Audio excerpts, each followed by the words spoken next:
Assalamualaikum warahmatullahi wabarakatuh. Bismillahirrahmanirrahim. Qul rabbi shrah li sadri wa yassir li amri wahlul 'uqdatam min lisani yafqahu qawli, amma ba'du. Bismillahirrahmanirrahim. Qala musannifu rahimallahu ta'ala wa nafa'na bihi wa fi umi fidaraini amin. Faslun ay hadha faslun utaiki fasal suwiji. Wa yungqadu wa yungkidu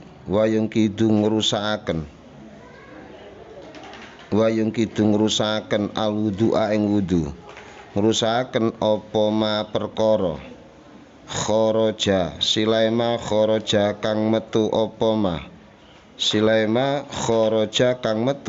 ma minasabilaini saking dalan loro, ghairul maniyi kang sakliyane mani, wa masukubulil adami lan gepok dalan ngarepe anak Adam, au halaqati duburi utawa kolongane dubure adami,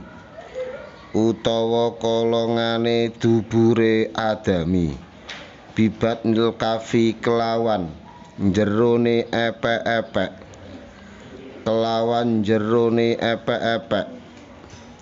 bila hailin kelawan tanpa aling-aling, walam subasyaratil ajnabiyatilan demek kulite wadon weneh,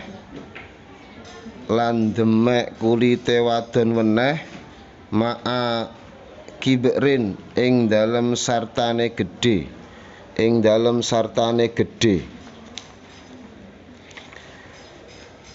Fasal ini menjelaskan kaitan dengan hal-hal yang membatalkan wudhu. Apa saja?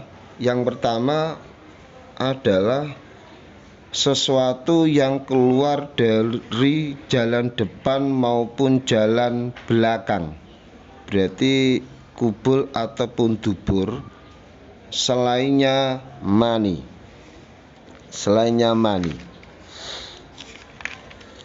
Sesuatu apapun, pokok itu keluar dari jalan depan atau belakang selainnya mani, itu membatalkan wudhu, baik itu bentuknya fisik atau bentuknya itu gas, baik itu bentuknya basah ataupun kering. Mungkin saja kalau berupa fisik itu kan kering, baik nanti keluarnya itu yang dibiasakan, seperti hanya kalau jalan depan berarti buang air kecil, kalau jalan belakang berarti buang air besar. Itu yang dibiasakan, keluar yang biasa. Ataupun nanti keluarnya justru keluar itu darah ketika ada orang penyakit bol, yaitu wasir yang keluar bolnya, itu tetap juga bisa membatalkan wudhu.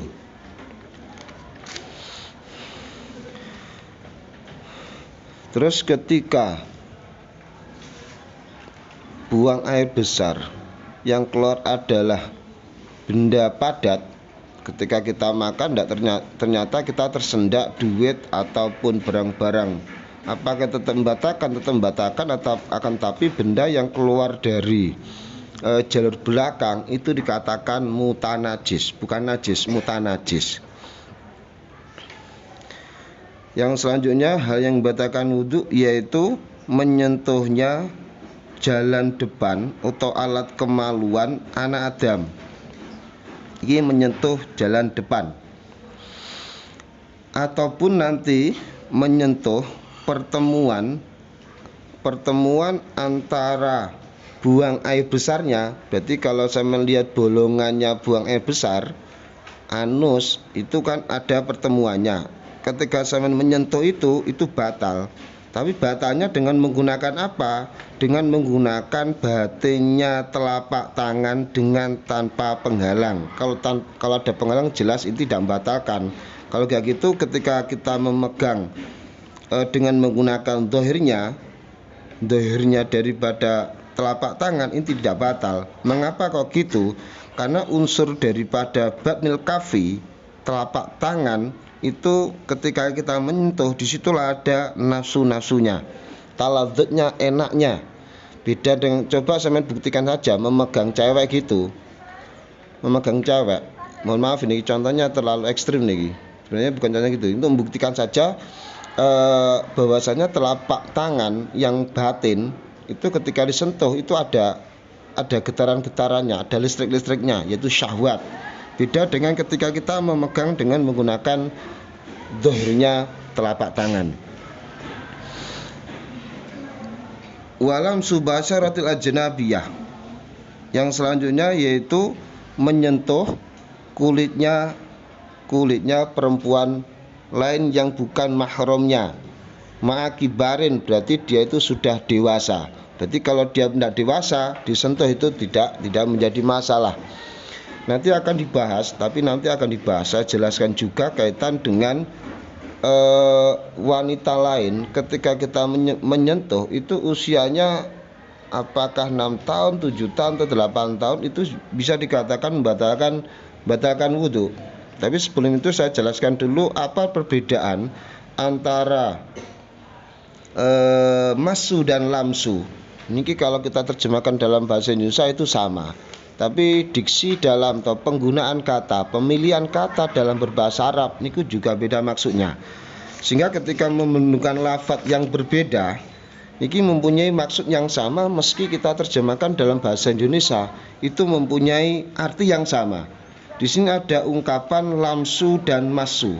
Ada berapa hal yang membedakan antara lamsu dan masu. Sama-sama kita menyentuhnya kalau kita terjemahkan dalam bahasa Indonesia. Kalau lamsu itu ada terikatan dua orang. Kalau lamsu. Kalau masu tidak disyaratkan. Selanjutnya perbedaannya lagi, kalau lamsu syaratnya harus beda jenis. Tadi dua orang harus beda jenis, laki-laki dan perempuan. Kalau masu tidak harus beda jenis, bisa saja menyentuh diri punyanya sendiri, dia itu bisa membatalkan. Perbedaan selanjutnya yaitu lamsu itu objeknya adalah setiap kulit. Objeknya adalah kalau masu itu objeknya adalah farji saja. Beda dengan lamsu. Kalau lamsu itu kulit, objeknya beda. Kemudian lamsu menyentuh, antara yang disentuh, kulit yang disentuh dan yang menyentuh itu tetap membatalkan. Beda dengan masu. Kalau masu yang menyentuh saja. Itu kaitan tadi perbedaan pemilihan kata antara lamsu dan masu, meskipun secara terjemah itu maksudnya atau kita terjemahkan itu sama, yaitu menyentuh. Kalau kita kaitkan dengan zawalul akli, diartikan adalah menghilangkan hilangnya akal. Ada yang perlu kita ketahui, cakupan daripada zawalul akli yang di dalam redaksi itu dikecualikan adalah orang yang tidur dalam posisi duduk yang menetapkan pantatnya. Dikecualikan dari naum, berarti termasuk dari zal akli, yaitu orang yang mabuk. Mabuk itu zal akli. Apa artinya zal akli? Dalam kitab Yanatul Talibin dijelaskan bahwa hablun minal akli ma'atarbin wa ikhtilalin nutkin. Artinya yaitu rusaknya akal besertaan dengan kebingungan dan perkataan yang tidak jelas. Itu tanda dari mabuk. Kemudian junun, yaitu juga termasuk dari bagian dari zal akli, hilangnya akal. Maradun yazilu syu'ura minal qalbi ma'abaqai harakati wa quwati fil a'dha'i, yaitu definisinya penyakit yang hilang rasanya hilang di dalam hati, akan tetapi kita masih punya pergerakan anggota tubuh dan tubuh itu juga kuat, masih punya geraknya normal, kemudian masih punya kekuatan. Itu kalau dikatakan gila. Kemudian igma, bisa yang mengartikan itu pingsan, ada yang mengartikan itu adalah epilepsi. Pengertian di sini adalah maradun yuzilu asy'ura ma'a futuril a'dha'i, penyakit yang menghilangkan rasa akan tetapi kondisi tubuh itu lemah, itu dikatakan igma. Kemudian naum adalah irtikha'u a'sabid dibaghi bisababi rutubatil abkharati as-sa'idati minal ma'iddati, hembusan angin yang menuju ke otak. Jadi hembusan angin karena ada hembusan dari waduknya yang mengarah ke otak, sehingga otak niku terhembus, tertiup sehingga mata itu menutup, namakan tidur.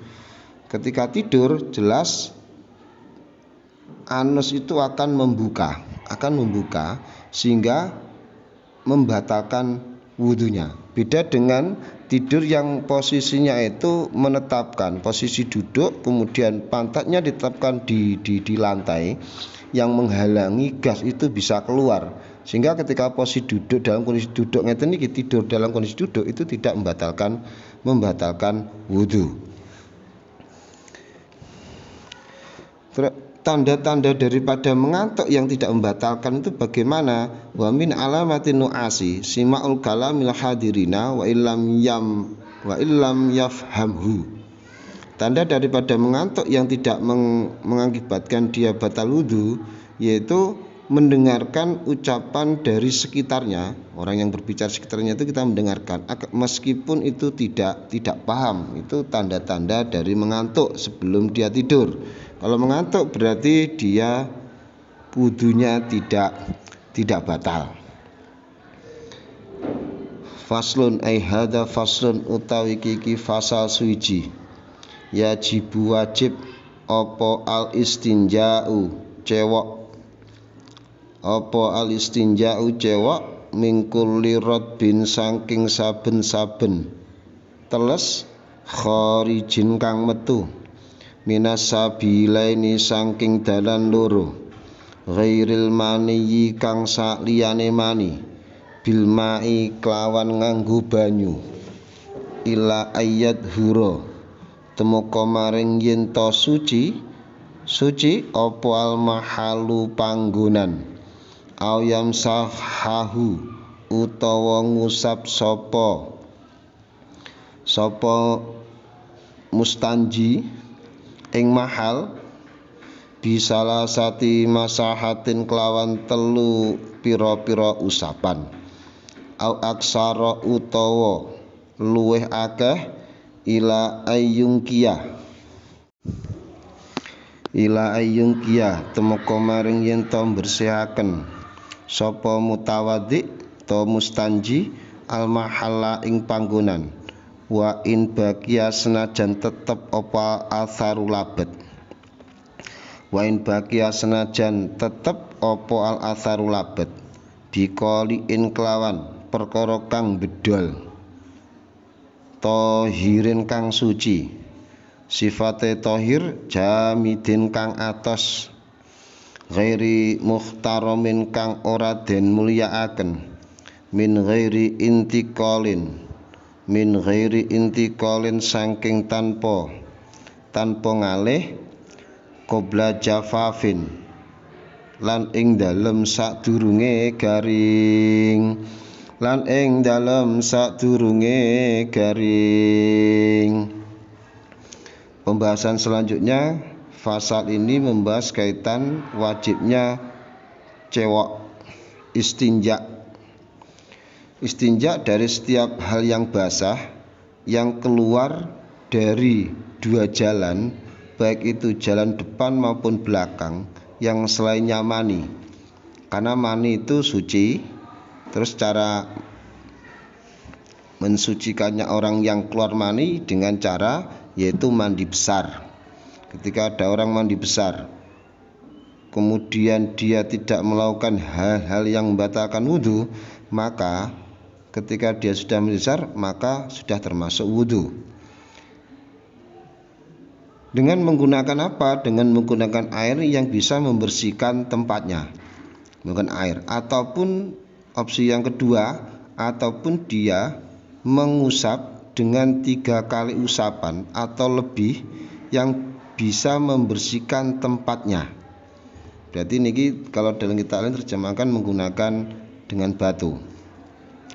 Meskipun membersihkan 3 kali usapan itu masih ada sisa-sisanya, bekas-bekasnya. Dengan menggunakan apa? Medianya menggunakan apa ini? Itu menggunakan hal-hal yang bisa menghilangkan, yang suci, yang keras, yang barangnya itu tidak dimuliakan. Barang yang mau disucikan itu tidak berpindah dari tempat asalnya. Ketika dia keluar itu tidak nyiprat kemana-mana, ataupun nanti dan juga sebelum itu kering. Ini menjadi syarat boleh membersihkan dengan menggunakan batu. Tapi kalau syarat ini yaitu tidak berpindah atau sebelum kering ini tidak dipenuhi, maka dia menggunakan air. Yang paling utama dalam bersuci istinja yaitu apa? Yaitu pertama dengan menggunakan batu 3 kali, kalau itu bisa membersihkan 3 kali. Kemudian membersihkan asarnya daripada menggunakan batu tadi, yaitu dengan menggunakan air. Itu yang paling utama. Seumpama kita berada di hotel, mungkin airnya itu diva sedikit, atau kita bepergian kemana gitu, yang airnya cukup digunakan untuk minum saja. Ketika kita gunakan untuk bersuci akan kita kehabisan stoknya. Terus bagaimana? Apakah kita boleh menggunakan tisu? Satu pendapat menggunakan. Jadi ada yang menyatakan menggunakan tisu itu sama halnya dengan menggunakan batu, karena mempunyai sifat yaitu qoliin, kemudian tohirin, kemudian jamidin, ghairi muhtaram. Ketika tisu itu kok katakan muhtaram, itu mulia, mungkin ada tulisannya atau masih dipakai, barang itu tidak khusus gunakan itu berarti itu kan namanya muhtaram. Karena ini tisu khusus digunakan untuk bersuci, maka ini katakan ghairu muhtaram.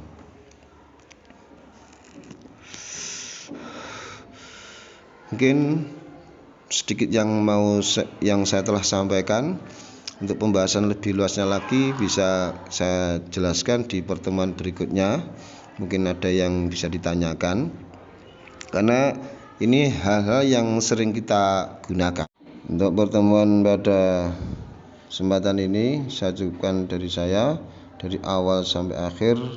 Kalau ada kekurangan mohon maaf, bisa dikoreksi untuk perbaikan, karena saya berusaha menyampaikan sesuai atau berdasar dengan referensi. Dari saya mohon maaf. Wa afa minkum. Assalamualaikum warahmatullahi wabarakatuh.